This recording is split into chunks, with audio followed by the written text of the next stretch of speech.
All right. Well, welcome everybody to this week's Wine of the Week tasting with Elizabeth and Jeff Vaudreuil, the owners of Tipple's Brews and Wines in Gainesville, Florida. Thank you for joining us. This week, we are going to have a wonderful big red blend from Napa Valley, California. One of my wife's favorite wines, so it had to be on the. I have had this one before. That's right. Yeah. The Leoni from Whitehall Lane in Napa Valley. So right down in the center of Napa, Rutherford, within Napa. We'll talk about all of that and what it means as we go. But first, we need wine in glass, right? So if you haven't already done so, please pour yourself a glass. I gave this guy a very light chill, bringing it down 60 degrees by giving it 30 minutes in the refrigerator. Here we go. And Elizabeth, if you would, I'll talk about food pairings before I talk about my initial thoughts with the front slide. All right, Whitehall Lane, Leoni. We'll talk about why that name, meaning three lions in Italian. Napa Valley Red ratings, Willy Wong 91, Wine Enthusiast 90. These are not unusual ratings for this wine. Each vintage has just been knocking it out of the park with these exceptional ratings. Food pairings, it's a big red from Napa. Beef stew, beef, name your style. Portobello mushroom burger, barbecue ribs, or dark chocolate. I'll tell you, to me, dark chocolate and walnuts together or something would be amazing with this. It'd play with it very nicely. Gorgeous artwork on here. Oh yeah. Yeah. Let's jump back to us and let's talk about our initial thoughts on this wine. Like I said, red blend, Cabernet Sauvignon dominant. These are their words from their website, not mine, but it's a wonderful dag joke. Cabernet Sauvignon, the lion's share. Not my joke, but I'll take it. That is, yeah. Yep. That's right. Even more. Right. Then Merlot, Syrah, and Zinfandel. So kind of a lot of classics that we see out of Napa, but and we'll talk a little bit more about the varietals in just a few minutes. I don't want to jump ahead of myself. Alcohol content, 14.7%. So it's up there. Not crazy high, but just a little on the upper, call it it's upper mid for a red. Oh, yes. Have we had higher than that in a red? Yes. We have? Yep. Which one? Do you remember? Yeah, Australia. Oh, okay. The Ballbuster. Oh, I was just telling somebody about the Ballbuster yesterday. Okay, so what is that? That's over 16. Oh, that's right. Okay. Yeah. The sister wine for the Ballbuster, which is called the Wild Ride, is also above 16. Okay. Yeah, and nice dark fruitiness jumping right up out of the glass, invites you in. Even a little chocolatiness. And maybe a little herbiness, some little, go like a licorice and maybe a touch of cedar. Butterscotch. Butterscotch, all right. Yes. But that was like half hour after we had opened it. Like after. Sure, I can see that. You're right. And we're going to be getting more herbs and while it's wound up tight. We just popped it open. This is one of those where you can drink through the changes. Obviously, it's going to be even better when it gives it gets a breath of fresh air. But I like drinking through it, unless it's going to be extremely old world, in which case some of those can start out really not all that pleasant and then become a wonderful wine. But this guy will be great the entire time. There is plenty of young American oak on this wine, so yeah, you're going to get that kind of vanilla, that rich, almost toasted vanilla effect. It's going to be more and more pronounced as we move forward. Yeah, because I asked you before I put it in the refrigerator if I needed to open it first. You were like, no. I said no. This one will be good right out of. Yep. But it'll evolve. It'll evolve. I mean, during our 30-minute discussion, you'll get pretty much everything you need out of here. This guy doesn't need 2 to 3 hours. Okay. 15 to 25 minutes in, pushing 30, you'll get what you're going to get with the evolution on this wine. So dryness level of this wine, it is a dry wine. This is not a sweet wine, even though it does have a lot of rich, big fruit to it. That is a dry wine. strict definition of that is low in residual sugar. Definitely a nice, at this point, which may mellow a little bit, a really nice baker's chocolate on the palate. Yeah. Along with that black cherry and almost like a little bit of like a dried red plum kind of thing, because there is Merlot in this. So you get the red plum would make sense. Okay. Each grape, by the way, so on these guys, so like I said, we've got Cab Sauv, Merlots, Syrah, and Zin. Each one is vinified independently. Oh, So they pick them, crush them, make each one as an individual wine, and then this wine is blended from barrel tasting by the winemaker every year. Oh. So we actually taste what he has, and then and that's why they don't give you an exact amount. It changes from year to year. Right. Okay. It's going to change. So good call. So, but hey, this is what the blind. So what you're tasting here is from their winery. This is one of their higher end wines, and this is what the winemaker wanted you to taste to represent this winery and this wine this year. It is unfiltered and unfined. So there's what's unfined? It's the same. It's not unfining. What fining is to clarify. Oh, okay. So whether you filter it or you put an additive in that grabs particulate and brings it to the bottom of the barrel, that would be fining. Okay. So will there be like stuff at the bottom of the bottles then if it's unfiltered and unfined? It depends on what else they've been doing, but Okay. they didn't use any. They could have used gravity fed and that kind of a thing. There's more likely to be some and especially if you age it, which this is an age-worthy wine between the alcohol, the tannins, which we haven't gotten to yet, but they're definitely there. You can age this one.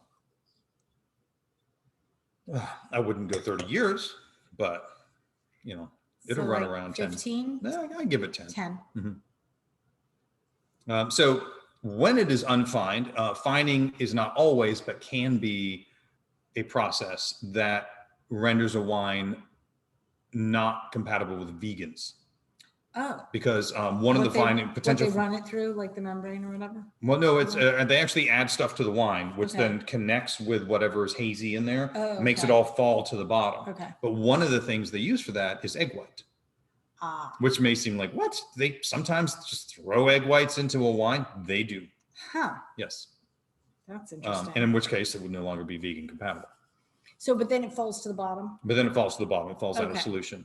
And then they just take it off. And then, they're not taking the bottom with all the yeast and everything. So you can't whip it and make like a wine meringue. Like it won't turn into that. There's not enough.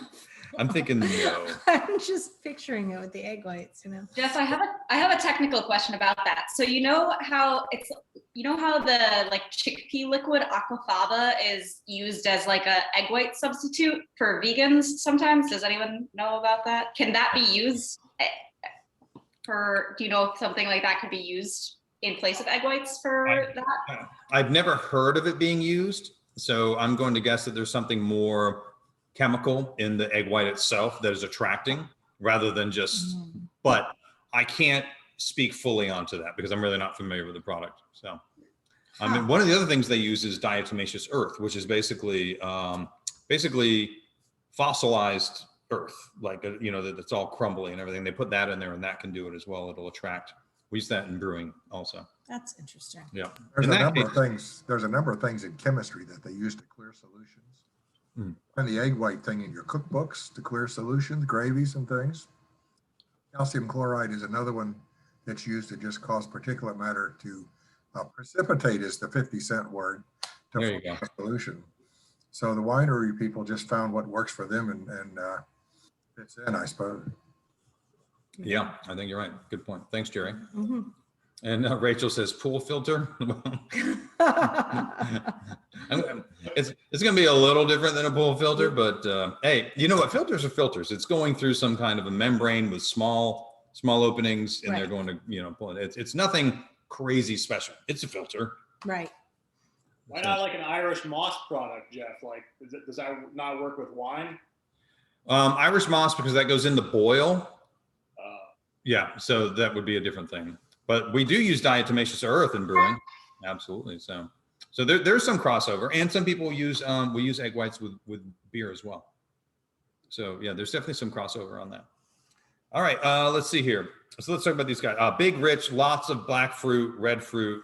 Talking about most of it. Leather and tobacco. We haven't gotten there yet, but it's certainly in there.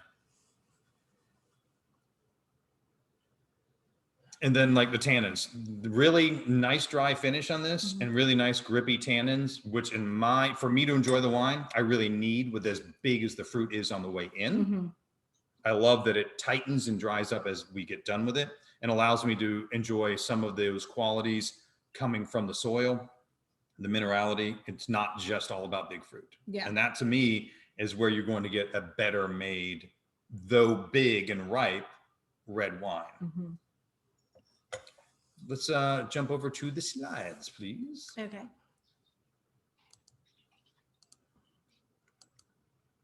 Next. Yes. All right. So combination of French and Croatian grapes.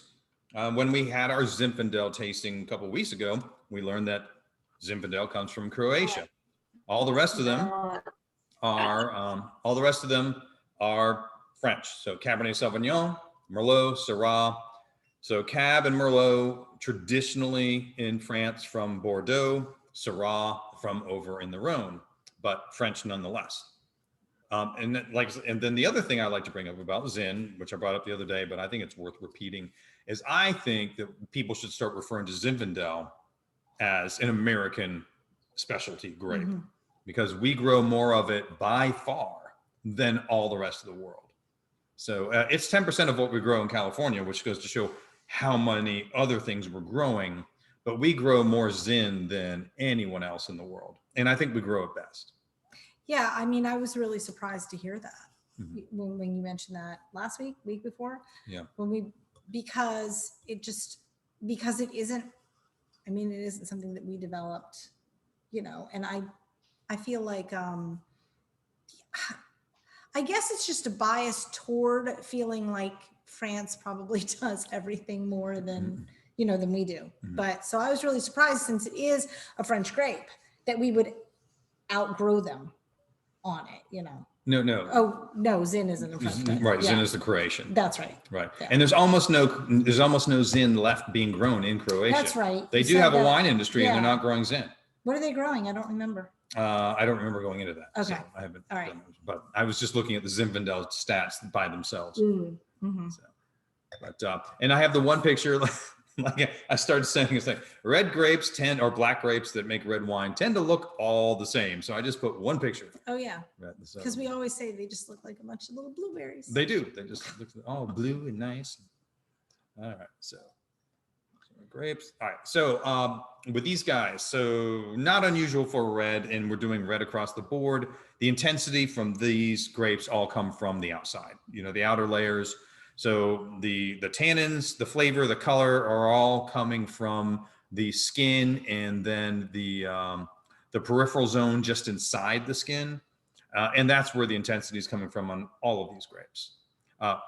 Obviously, they still, in order to have some freshness, have a nice amount of acidity in there. And I will say this guy, though big and rich, still is fresh to me. It doesn't taste like a dried fruit wine, and some can't. I mean, some of the Italian Amarones and such can taste like dried fruit. Yeah. It doesn't But this guy doesn't. It's just big and rich and ripe.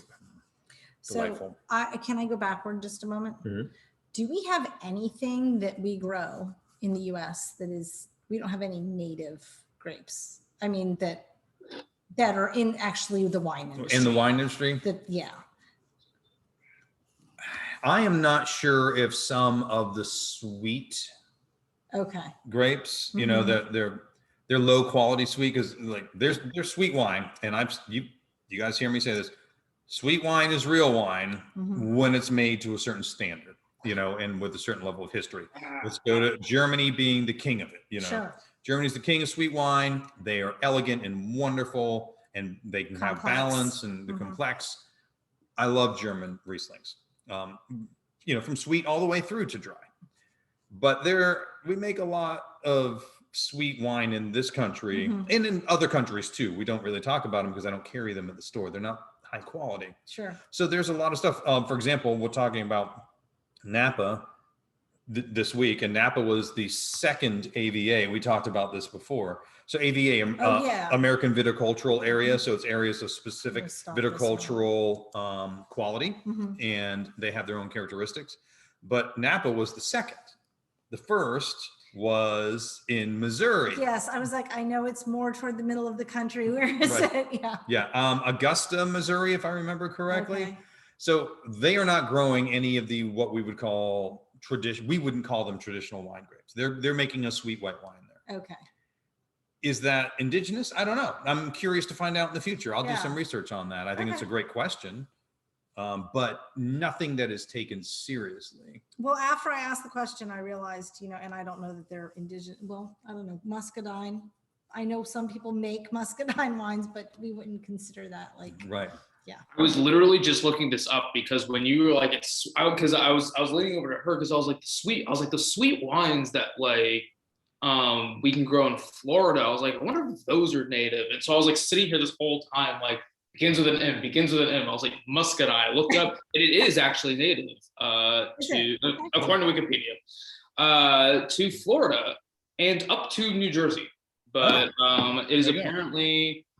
It is apparently native to the southeast. Well, there we go. Muscadine. Muscadine. Get in on that Crystal grape muscadine would be nice. indigenous. I'm not going to be drinking any muscadine wine, even though it's indigenous, but Do you remember the one muscadine wine that we drank? That we or poured- attempted, we poured it pour out? down the Yeah. sink. Yes, I Yeah. do remember that. Yeah, we were in our 20s and it was a gift. We were in our 20s and still didn't like it. So our Yeah. taste was not. Well, there and at the when time we was were out. drinking cheap Riesling, That's true. and we Sweet. wouldn't drink that. There you go. Oh, well. I don't anyway. know. Maybe there are some that are good. Let's be like nice to people that make Okay. it. Okay, I'll share. Moving on. Don't share your opinion about it. Just Yes. you have nothing nice to say about it. So. Well, that's right. Okay, let's move on. All right, so where in the world are we? Well, I know that this trip to Napa Valley is pretty well known by everybody in this group, but right here in the center of the growing zone for North America, or for the northern latitudes, and into the United States. So here's Missouri. So I guess somewhere in here, one of these two is the original, the first AVA in the country.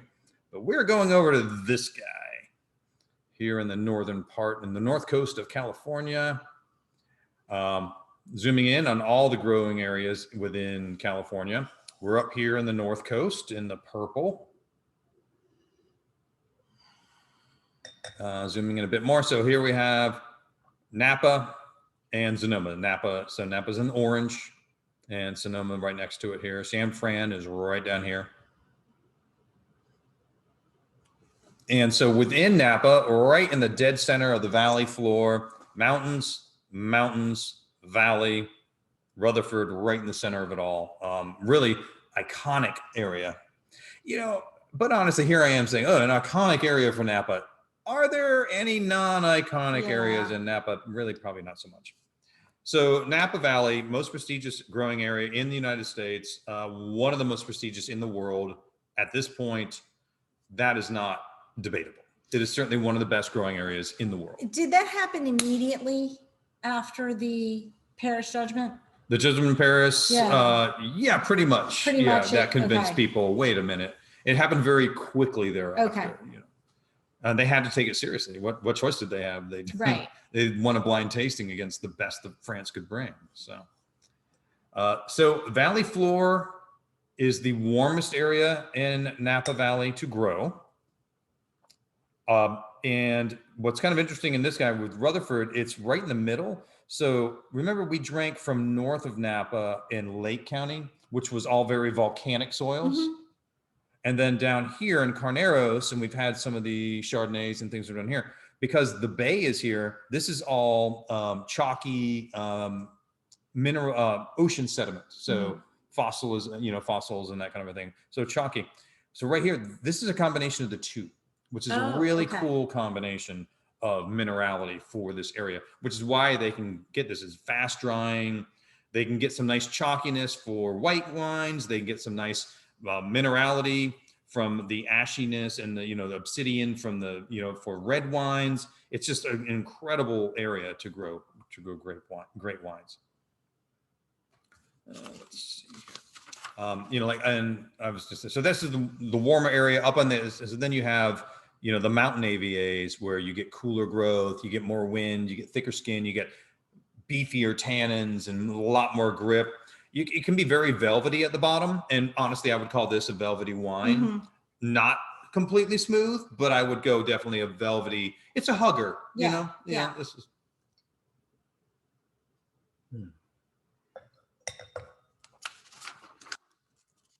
So let's see here. Talked about the soil. It's amazing. I love it when I got it memorized. I'm like, oh, I didn't even need my notes. Temperatures in the growing season, lower to mid 90s for their highs, quickly dropping down in the evenings to like mid 50s, to mid to low 50s. But it's a dry low to mid 90s, right? Yeah. Okay, because today it was 91 here, and the feels like was 97. Oh yeah. So Yes. theirs isn't. There's a different. If you get a light breeze, if you're at 92 bright sunny, but with a breeze there, the feels like it's probably 80 something. Yeah. It's entirely different. For elevation compared to where we've been in the last couple of weeks, we're quite a bit lower. We're only 155 to 500 feet above sea level in the Rutherford area. That's a lot lower. I think we've been what, like 1,200 feet, something like that. We're at above like sea level? 2,400 up to 2,400 feet with Mount Etna. Oh, that's right. Yeah. That was the active volcano. Active volcano. Oh, here I am. I'm kind picturing. of terrifying. I'm picturing the wine growers in where am I? Stop sharing? Yeah. If you want to stop. Yes, sharing. I'm picturing the wine growers over on Mount Etna in Sicily, looking at like the California fires and going, "It's on fire every day here. What are you Right? doing?" Yeah. Just like, anyway, I don't know. Is that making light? I'm not trying to make light of it. I'm just pointing out the extremity of Sicilian wine. Yeah, growing. I'm just thinking you have to have a different mentality to be looking at an active volcano every day as you're just like going about your day. I agree. You with know? that. Yeah, I mean, that would be hard to get used to. would you like for me to share again? Yes, let's go talk about the winery. Okay. All right, so we're in Rutherford, and you can see it looks like a flat valley floor to me. And here we go. So Whitehall Lane, these are their vineyards. And you can see once again, here they are. They're in this area, flat valley floor. They grow all their own grapes. They are, yes, Okay. they own all their own locations. And you can see the nice fog coming over there. You got definitely that interplay of temperatures to create that. Family owned. So the winery was established in 1979 by two brothers who were not named. And the property was named for the lane at the southern border of the property. Okay. So Whitehall Lane. Purchased in 1993 by Tom Lenardini. Okay, in Italian. Yeah, in Italian. So that's Tom Sr. All right, now it's family owned and run to this day with Tom Jr. and Katie, all Lenardinis, running it. So Tre Leoni, Leonardini, it's Okay. it looks like Leonardini. Okay. And I don't know if it's Leonardini, but I think it's probably Leonardini. Okay. Anyway, but Tre Leoni refers to the three of them running it still. So I think that's kind of cool. Yeah, that's very cool. Yeah. Because at first I thought, why do they name it in Italian when it's French, mostly French Mostly grapes? French grapes. Not Trois Léon. Right, but which is that what I makes said. sense because they're Italian, Right. and It's for the three of them. It's for the three of them, and it's very. And close. it's the beginning of their name. It's probably their house crest. They have lines. Well, good for them. Yeah. Yeah. Who doesn't have lions in their house crest? Have you ever had those things looked up? You have a crest and it's a lion. I'm like, everyone's does. Maybe. Anyway. So sustainable production practices.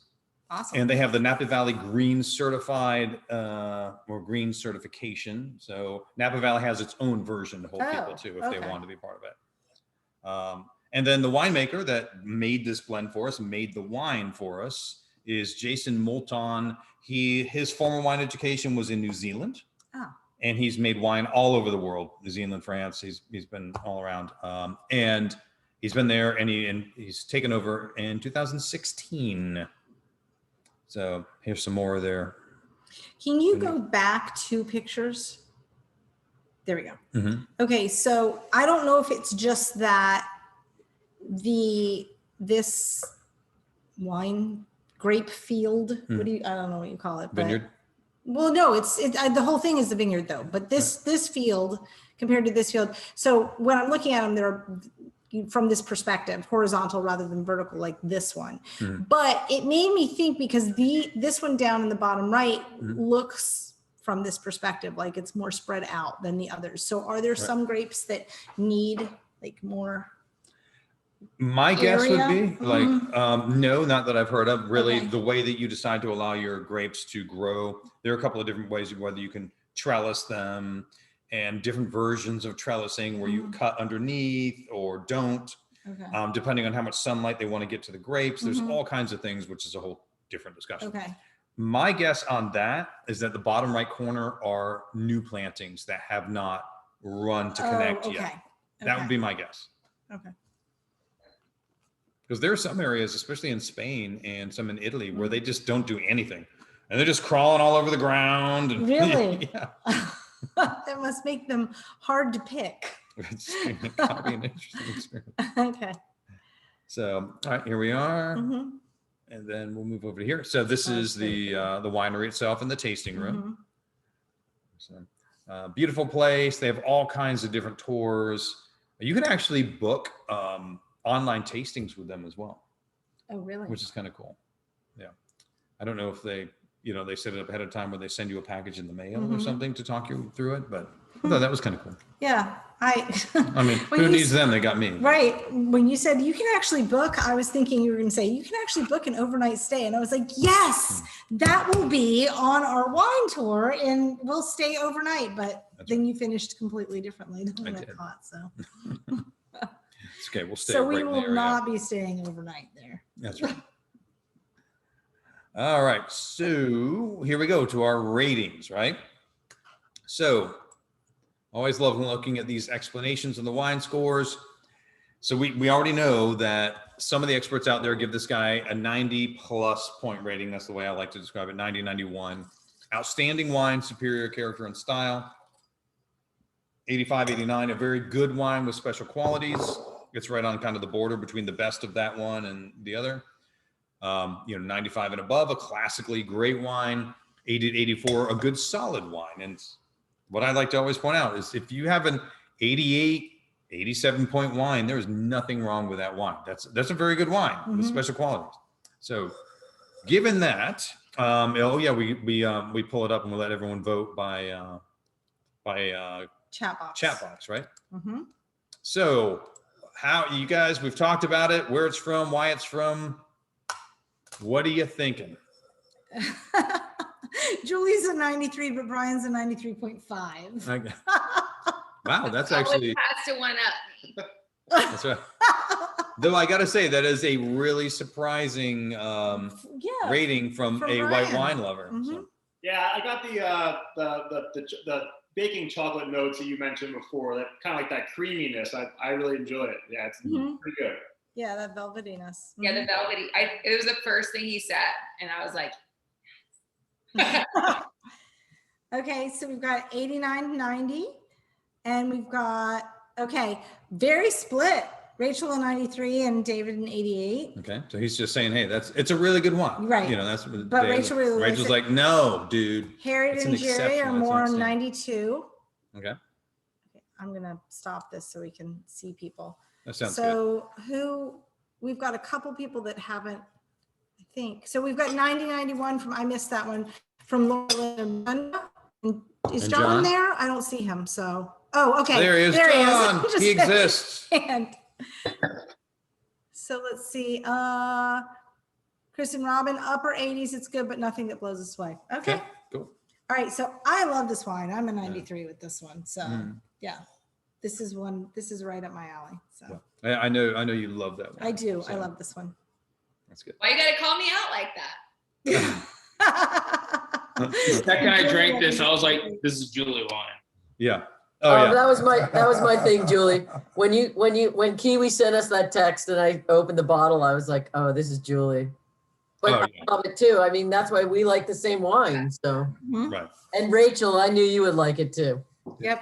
Right. Yeah. Yeah. This is Super this is right up there with it's a little drier, but it is that kind of that big but balanced style, like everyone loved Angels and Cowboys, which Mhm. was a Zinfandel dominant red blend, and that was super popular. Mhm. And I knew this guy would be too.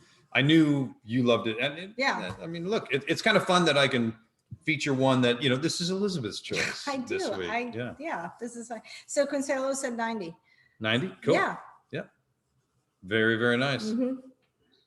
So, okay, so for the people who rated it a little lower, like doesn't blow me away, is it because it's not like specific enough, it's not different enough, or like just genuinely overall likeness? I think for me, I have a sort of personal like upper limit on how much I enjoy sort of like California red blends. Mm. And this is probably up there, but ultimately I'm like, oh, this is really, really velvety. Oh, this is really this is really that. And I'm like, yeah, that's fine, but it never really like completely gels with me. It's not like I don't like them, but I guess there's kind of like an upper limit on how much I end up enjoying them.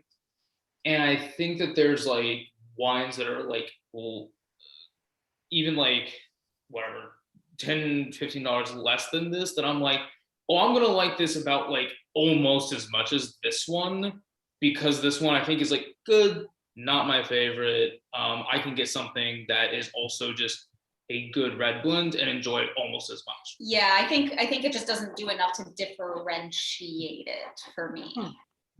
So I think it's, for me, I can tell, like, you could have told me almost that this was just a cab and I would have believed it. Like, there's so much of the cab heavy quality in it that I love. It's not quite as heavy of the hitter as a cab, but that just also makes it more drinkable for more people. And I think too, like, drinking with him makes me appreciate the blends more than I did before, because like almost all I ever bought before was a cab because it was just my favorite. So it was like, go to a restaurant, order a cab, go to the store, ask for a cab. And then, but then for him, it's like, ooh, I love that this is cab heavy, but he's gonna like it more. So I wonder if that skews my view too, of like how much I'm enjoying it because he's enjoying it. And so then you're like, yay, good wine that you're drinking with me. I do think it's extremely drinkable. Like this is like, I told her, I was like, this is like not something that I would immediately like reach for on a shelf. But if somebody brought this over, like, hey, we're opening this, I'd be like, cool, awesome. Like this wine's really good. Like I think it's really drinkable. It's a very enjoyable wine. It's just like something that ends up like Drinkable but not crushable, because I don't like those. I feel like a lot of California blends me, I drink it like juice. And I'm like, cool. Let's Like, see what hold on. Paul and Linda have something to join in. oh, And they sorry. raised their Yeah. hand. That's right. Oh my gosh. Yeah, just trying to be polite. Thank you.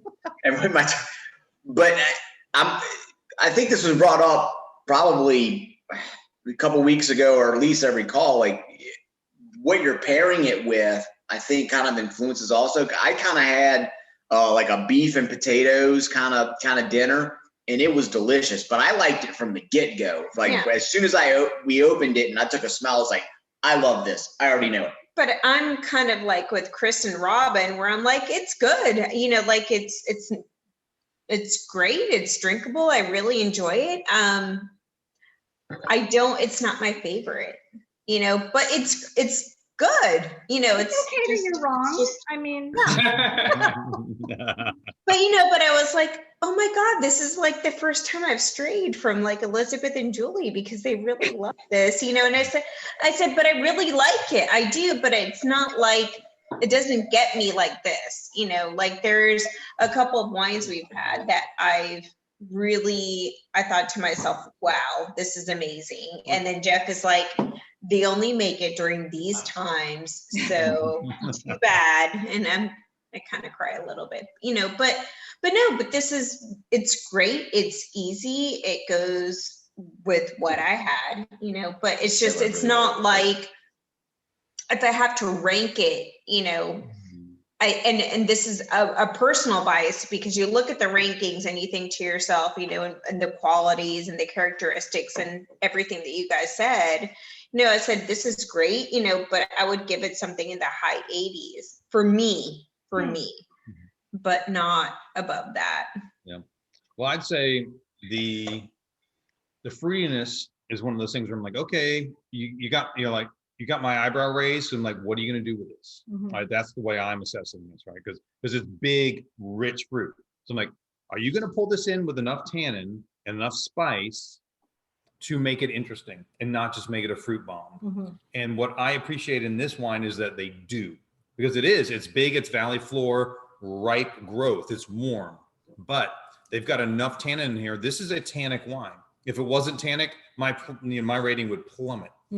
And they used obviously some nice oak on here, but this is not covered in vanilla and dill. Yeah. Like it's not a coconut vanilla bomb, you know, because a lot of them can taste like a black cherry coconut vanilla bomb if they don't really have the character. But I'm getting anise and chocolate and cedar, all of those things that I want out of that.